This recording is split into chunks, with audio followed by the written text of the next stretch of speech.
kehidupan normal baru. Assalamualaikum warahmatullahi wabarakatuh. Selamat pagi. Apa kabar semua?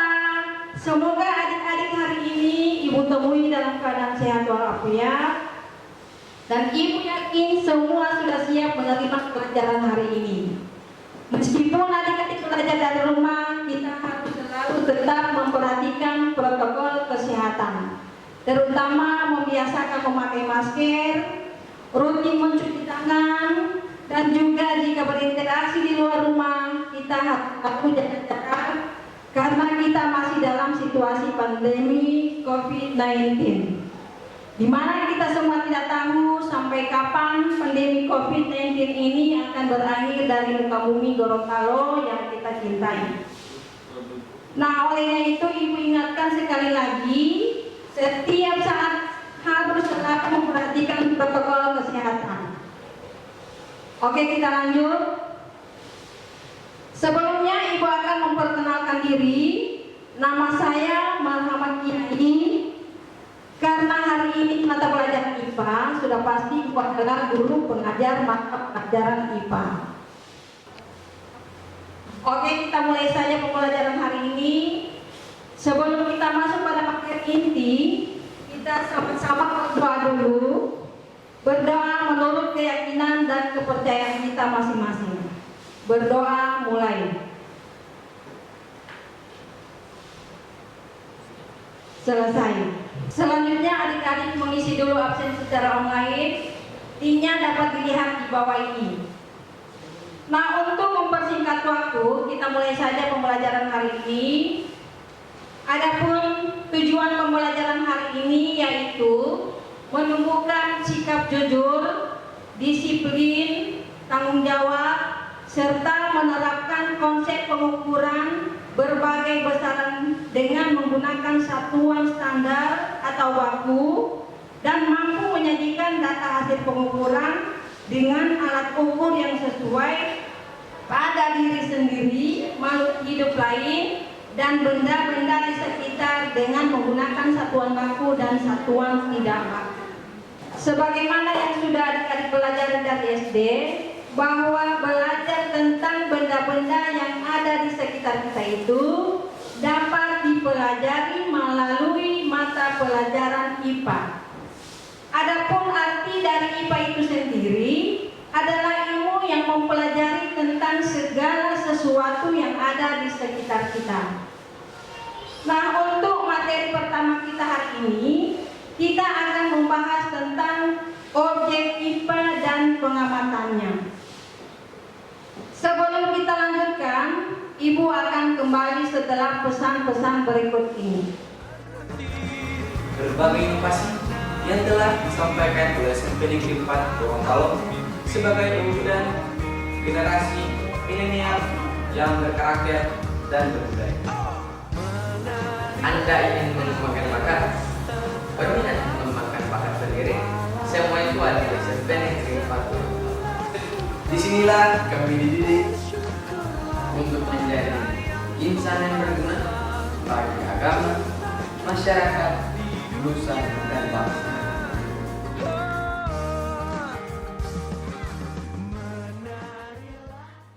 Kembali lagi di program belajar dari rumah bersama audio visual Spenhor News Gorontalo melalui Facebook Record di masa tatanan kehidupan normal baru.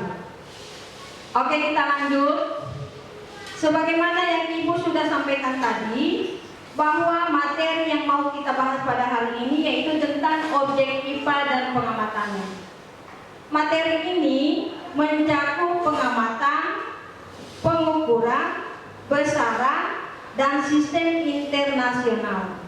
Namun untuk hari ini kita akan membahas dulu tentang pengamatan. Adapun materi pertama yang ada hubungannya dengan pengamatan yaitu penyelidikan IPA, di mana ada 3 macam yang perlu kita bahas pada penyelidikan IPA.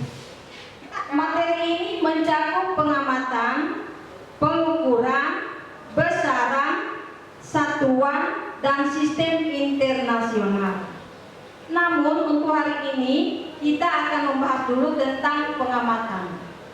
Adapun materi pertama yang ada hubungannya dengan pengamatan yaitu tentang penyelidikan IPA, di mana ada 3 macam yang perlu kita bahas pada penyelidikan IPA ini, antara lain yang pertama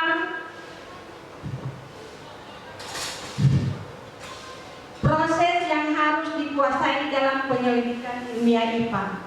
Yang kedua, manfaat mempelajari IPA. Yang ketiga, objek yang dipelajari dalam IPA. Kita mulai dari yang pertama. Proses yang harus dikuasai dalam penyelidikan ilmiah IPA. Antara lain, 1.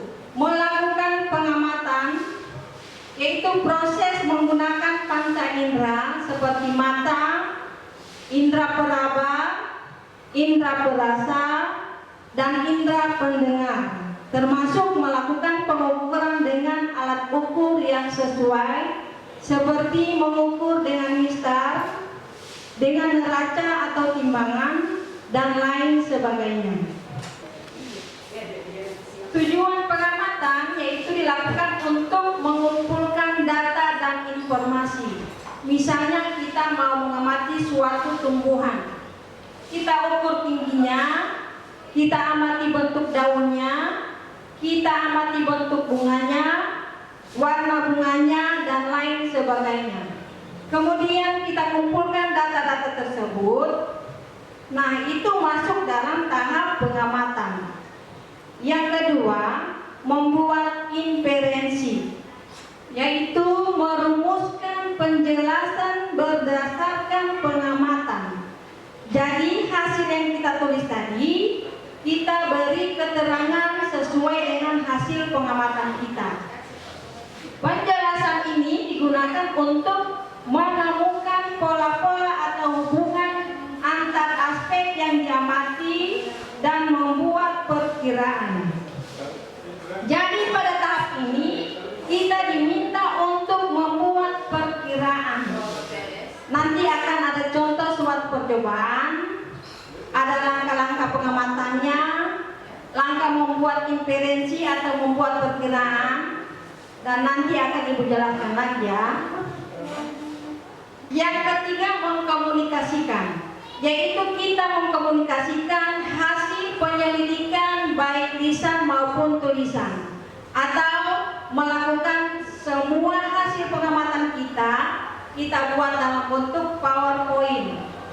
Kemudian dijelaskan ke teman-teman kalian semua dalam bentuk presentasi baik secara lisan maupun secara tulisan. Adapun hal yang dikomunikasikan termasuk data yang disajikan dalam bentuk tabel, grafik, bagan, atau gambar yang relevan. Jadi selama dalam melakukan pengamatan, jangan lupa kita sajikan bisa dalam bentuk data, bisa dalam bentuk tabel, grafik yang akan kalian komunikasikan kepada teman-teman kalian semua. Oke, untuk kali ini ada percobaan sederhana yang ada hubungannya dengan materi yang Ibu baru jelaskan tadi, yaitu percobaan untuk mengamati kertas saring atau kertas tisu yang sudah diberi garis berwarna. Kemudian kertas tisu tadi itu dicelupkan ke dalam air setinggi 1 cm, dan apa yang terjadi pada tisu tersebut? Di sini adik-adik dapat melakukan prediksi atau perkiraan seperti yang sudah Ibu jelaskan tadi. Nah, kira-kira apa yang terjadi pada tisu yang sudah diberi garis berwarna setinggi 2 cm ketika dicelupkan ke dalam air setinggi 1 cm? Kira-kira ada yang sudah bisa memprediksi hasilnya? Ya, tentu dalam membuktikan atau menjawab perkiraan atau prediksi kalian tadi itu, kita harus melakukan pengujian dulu. Dalam arti melakukan percobaan dari apa yang sudah kita prediksikan tadi. Oke adik-adik, untuk mempersingkat waktu, mari kita menyimak langkah-langkah percobaan di PowerPoint berikut ini.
yang pertama kertas taring atau kertas tisu.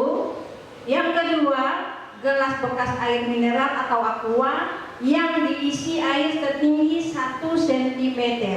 Yang ketiga yaitu spidol hitam atau spidol merah. Yang ketiga, untuk meningkatkan kualitas hidup. Yang awalnya misalnya, apakah bunga yang ditanam akan tumbuh? Dalam IPA akan dipelajari bahwa bunga dapat tumbuh subur dengan cara melakukan pemupukan. Pupuk yang cocok untuk bunga itu apa? Kemudian melakukan penyiraman. Lalu bagaimana tanaman itu bisa tumbuh subur dengan adanya cahaya yang cukup? Dalam IPA itu akan dipelajari sehingga kualitas hidup kalian akan meningkat. Yang keempat, berpikir logis dan sistematis. Misalnya, jika datanya seperti ini, apa kesimpulannya? Jadi seperti kita melakukan pengamatan atau percobaan tadi, kesimpulannya apa?